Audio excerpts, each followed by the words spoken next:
चलिए आइए देखते हैं हम लोग पदार्थ के। हम उस दिन पदार्थ के बारे में बता देते थे कि पदार्थ के कितने प्रकार होते हैं। आज हम लोग देख रहे हैं कि पदार्थ के कुछ सामान्य गुण भी होते हैं। तो आइए देखते हैं सामान्य गुण क्या क्या है। देखिए यहाँ पर पहला बताया गया है अवस्था, यानी कि पदार्थ में अवस्थाएं भी पाई जाती हैं। तो पदार्थ में अवस्थाएं मुख्यतः 3 रूपों में पाई जाती है, वैसे तो 5 रूपों में पाई जाती है, लेकिन हम लोग पदार्थ को जनरली यानी कि मुख्यतः हम लोग 3 प्रकार से पढ़ते हैं, यानी कि ठोस, द्रव और गैस। 3 प्रकार से मुख्य रूप से हर पदार्थ में पाया जाता है। यानी कि कुछ पदार्थ में ऐसे पाया जाता है, सभी पदार्थों में नहीं पाया जाता है, कुछ ही पदार्थों में पाया जाता है 3 प्रकार की। जैसे अगर हम जल को देखेंगे तो जल में 3 प्रकार की अवस्थाएं पाई जाती है। पहला बर्फ बन सकता है, द्रव हो सकता है और गैस भी हो सकता है। तो यानी कि बता सकते हैं कि पदार्थ जो होते हैं कि ठोस, द्रव और गैस, तीनों अवस्थाओं में से किसी न किसी एक अवस्था में जरूर पाया जाएगा। यानी कि पदार्थ होगा तो उसका कोई न कोई एक अवस्था होगी, या तो ठोस में होगा, या तो द्रव में होगा, या तो फिर गैस में होगा। दूसरी बात कर रहे हैं कि पदार्थ होगा तो स्वाद होगा, यानी कि पदार्थ में कुछ न कुछ स्वाद भी होते हैं, यानी कि उसको जब चीखते हैं यानी कि टेस्ट लेते हैं तो उसमें स्वाद महसूस होता है। और हर एक पदार्थ में अलग अलग स्वाद होता है। ये नहीं कि जितने भी पदार्थ पड़े हैं ब्रह्मांड में, संसार में, पृथ्वी पर, तो सारे पदार्थों के स्वाद एक जैसे होंगे, ऐसा नहीं होता है। जितने भी पदार्थ हैं हर एक पदार्थ के स्वाद जो होते हैं अलग अलग होते हैं। कुछ पदार्थ के स्वाद जो होते हैं नमकीन जैसा होता है, जैसे नमक है, नमक भी एक प्रकार का पदार्थ है। तो नमक को जब टेस्ट लेंगे, स्वाद लेंगे, तो वह नमकीन जैसा महसूस होगा, यानी कि उसकी स्वाद। और दूसरा चीनी, चीनी भी एक पदार्थ है। अगर चीनी को हम लोग अगर टेस्ट करेंगे तो वह कैसा लगेगा? मीठा लगेगा। तो चीनी का टेस्ट कैसा हो गया? वो भी पदार्थ है, मीठा हो गया। तो किसी का नमकीन जैसा हुआ तो किसी का मीठा हुआ। अगर इसी तरीके से किसी फल को खा लिए या किसी खट्टे पदार्थ को खा लिए तो उसका भी स्वाद खट्टा होगा, यानी कि अम्ल का स्वाद हमेशा क्या होता है? खट्टा होता है। जाहिर से पता है कि किसी भी अम्ल को हम लोग खाएंगे तो उसका स्वाद जो आएगा खट्टा समझ में आएगा। दूसरी बात कर रहे हैं कि छाछ, छाछ को जब हम लोग खाते हैं तो वह तीखा सा लगता है। तीखा का मतलब कड़वाहट लगता है और कसाया टाइप लगता है। दूसरी बात करेंगे तो कुछ ऐसे होते हैं कि जो कि पदार्थ न खाने योग्य होते हैं, यानी कि विषैले होते हैं। तो पदार्थ का स्वाद बहुत प्रकार से पाया जाता है, यानी कि स्वाद अलग अलग हर एक प्रकार का होता है। कुछ में अगर खाने योग्य होता है तो कुछ स्वाद जो होते हैं विषैले भी होते हैं। इसीलिए हर एक पदार्थ को स्वाद में चखना नहीं चाहिए, सलाह लेनी चाहिए, परामर्श लेनी चाहिए। इसके बाद अगला है पदार्थ में घनत्व भी पाया जाता है, यानी कि हर एक अलग अलग पदार्थ का अलग अलग घनत्व होता है। घनत्व का मतलब होता है कि हर एक मतलब इसकी जो स्ट्रक्चर है, संरचना है, ये अलग अलग प्रकार के अलग अलग पदार्थ की बनी होते हैं। दूसरी बात करेंगे इसमें गुण परिवर्तन भी होता है। जो गुण होता है इनके अंदर जो अच्छाइयाँ होती है हर एक पदार्थ की अलग अलग होती है, तथा इनकी जो गुण होते हैं बराबर चेंज होते रहते हैं, बदलते रहते हैं। दूसरी बात करेंगे कि वास्तविक जो अवस्था का घनत्व होता है इनका वही गुण होता है, यानी कि घनत्व जो होता है इनका चेंज नहीं होता है, घनत्व बदल भी जाता है। तो इन्हीं का गुण जो होता है घनत्व के रूप में हम देखते हैं।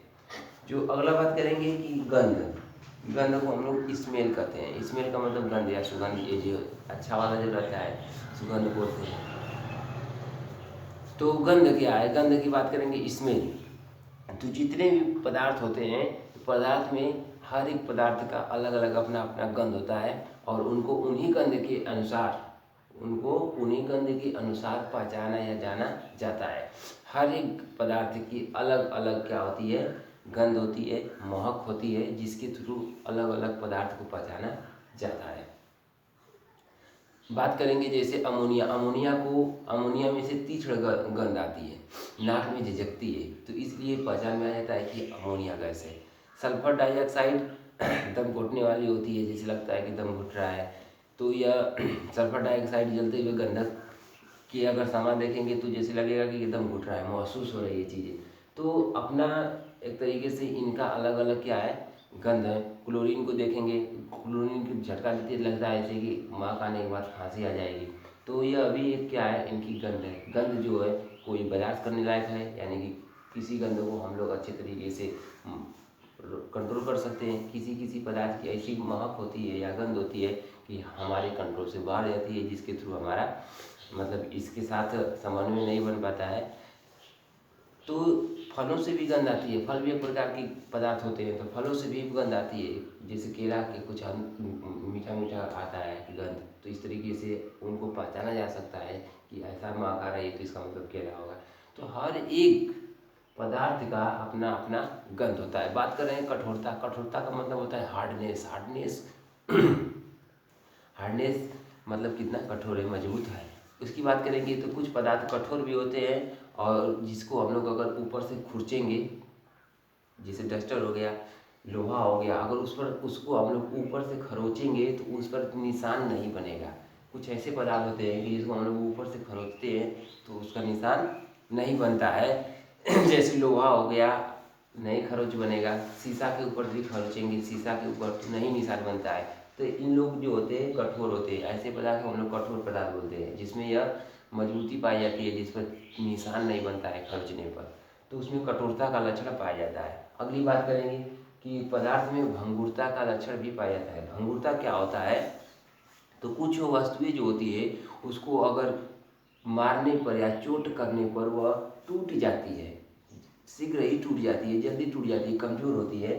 तो ऐसे पदार्थों को हम लोग भंगुरता के लक्षण में रखते हैं। जैसे अगर देखेंगे तो यह चाक है, चाक को हम थोड़ा सा बल लगाएंगे, चाक टूट गया, यानी कि इसमें कठोरता नहीं थी, इसमें भंगुरता थी। इसको थोड़ा सा भी चोट लगाएं, थोड़ा सा भी बल लगाएं या तुरंत टूट कर बिखर जाएगी।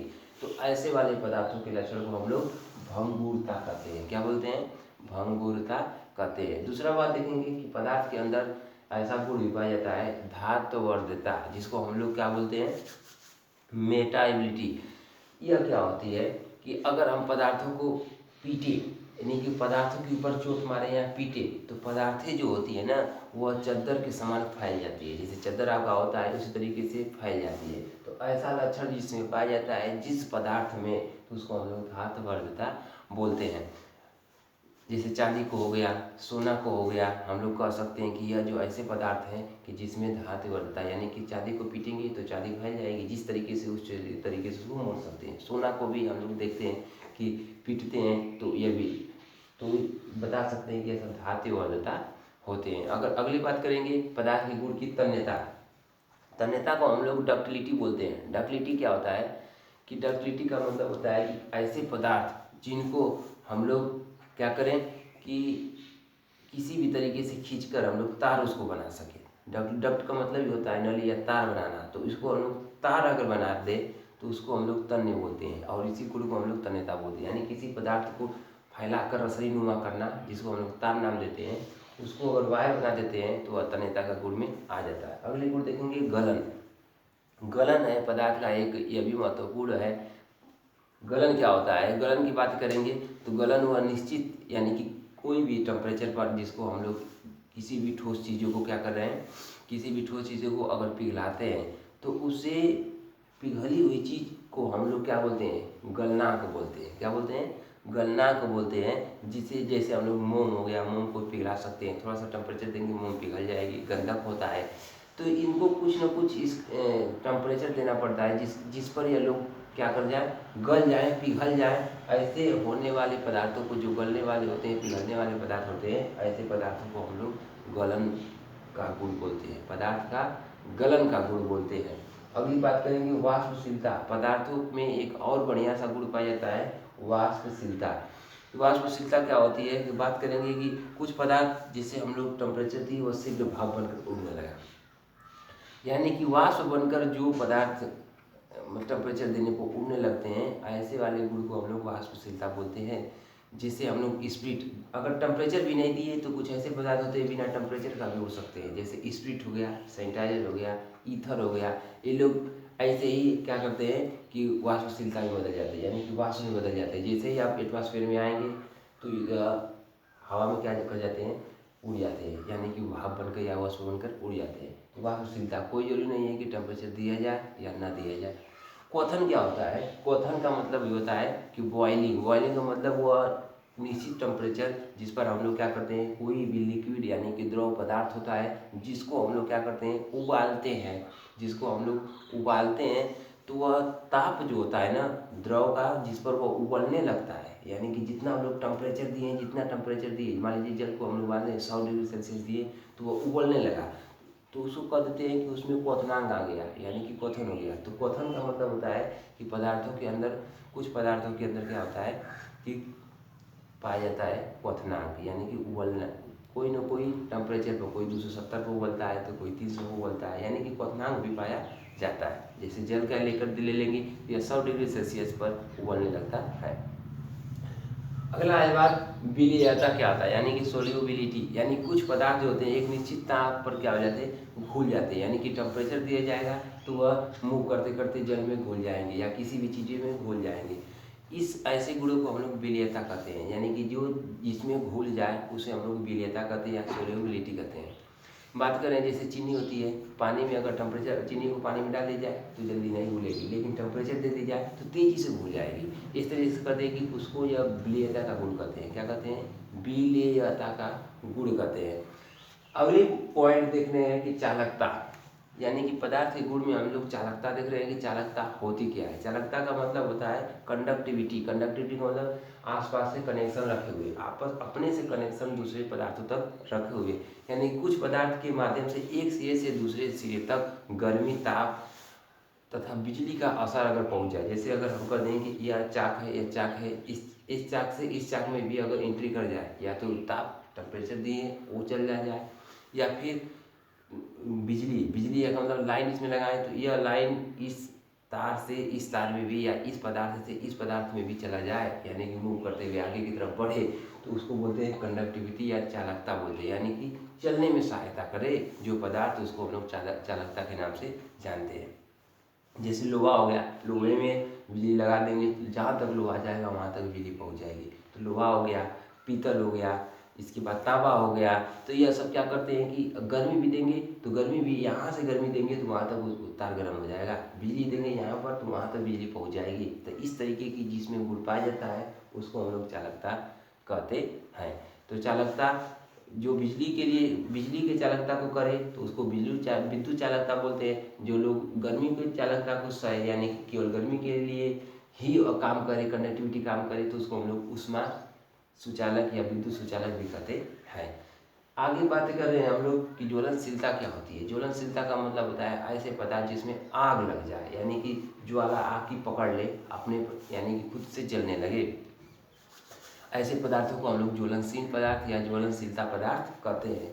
तो इस तरीके के हम लोग देख लिए पदार्थ जितने भी ज्वलनशीलता के थे, हम लोग सारे पदार्थ के बारे में लोग बात कर रहे हैं। ज्वलनशीलता का एग्जाम्पल पूछ रहे हैं, तो ज्वलनशीलता का एग्जाम्पल जो होता है जैसे स्प्रिट हो गया, ईथर हो गया, पेट्रोल हो गया, डीजल हो गया, तो मिट्टी का तेल हो गया। तो इस तरीके की जो पदार्थ होती है यह ज्वलनशील पदार्थ में आती है, यानी कि आग को जल्द ही पकड़ लेती है। ऐसा पदार्थ जो आग को जल्दी पकड़ ले उसको हम लोग ज्वलनशील पदार्थ बोलेंगे। तो चलिए आज हम लोग पदार्थ के गुण देख लिए, इसके बाद मिलेंगे नेक्स्ट वीडियो में। तब तक के लिए जय हिंद।